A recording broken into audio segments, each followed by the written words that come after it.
Wir schauen uns jetzt mal das geschöpfte Papier an. Es passt wieder gar nicht so richtig hier auf den Schreibtisch. Eins habe ich schon abgelöst.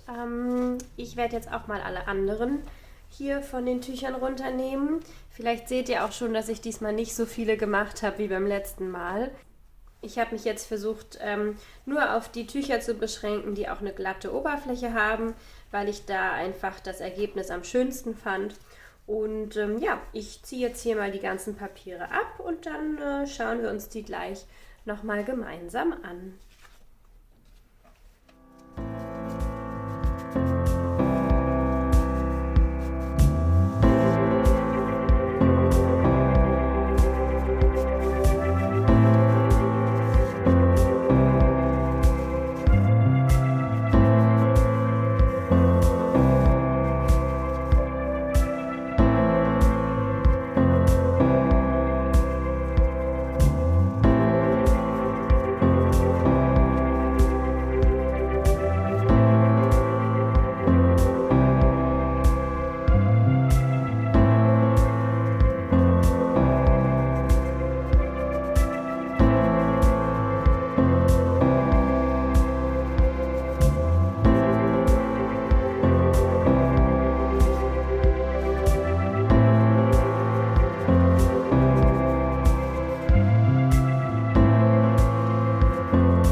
hier ist das fertige Papier. Ihr seht schon hier vorne einige Fetzen. Einige Papiere sind wirklich ultra dünn geworden. Die habe ich kaum wieder von den Tüchern abbekommen. Ich finde das nicht schlimm, dass die jetzt so ein bisschen unförmig sind, weil ich die zum Dekorieren, glaube ich, ganz gut mal verwenden kann. Einige Papiere haben auch weitaus besseres DIN A5 Format ist es.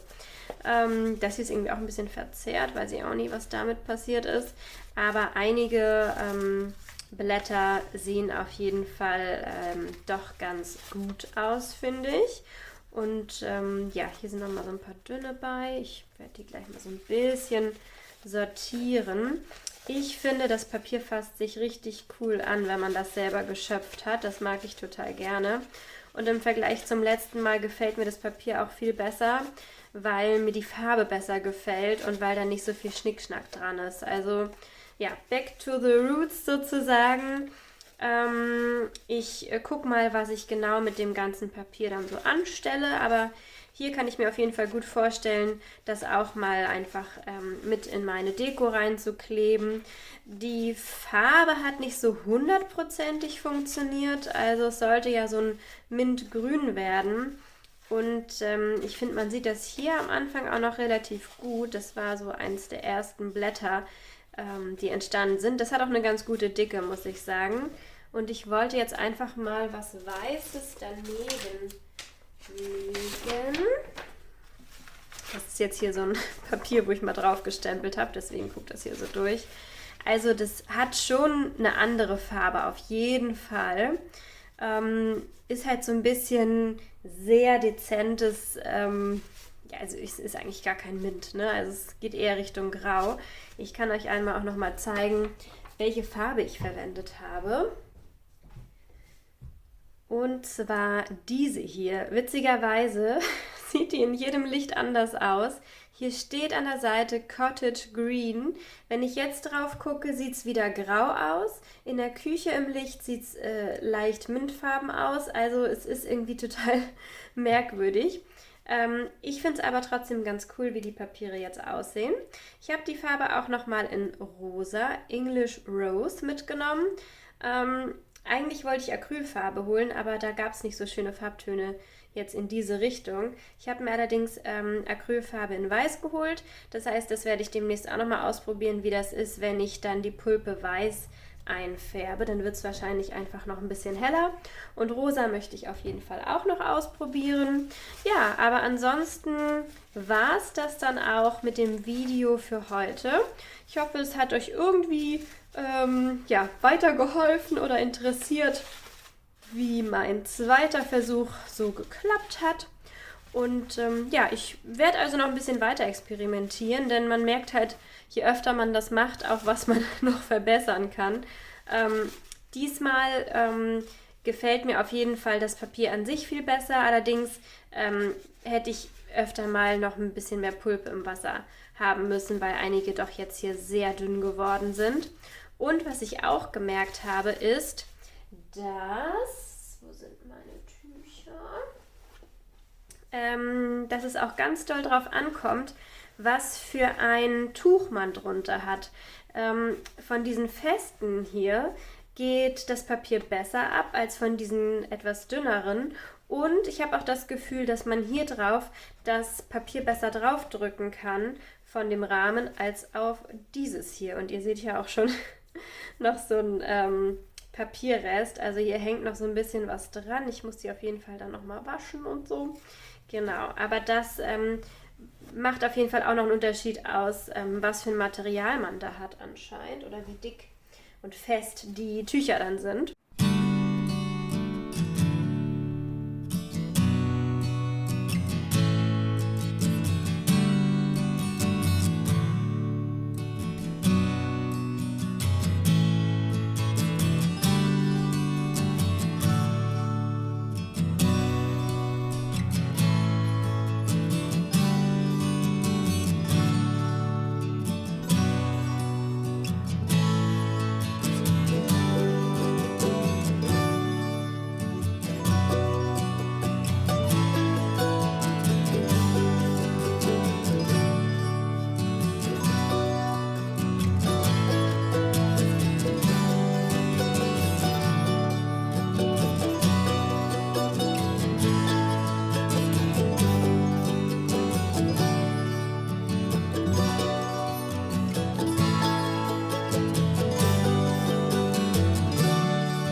turn to my wife for help.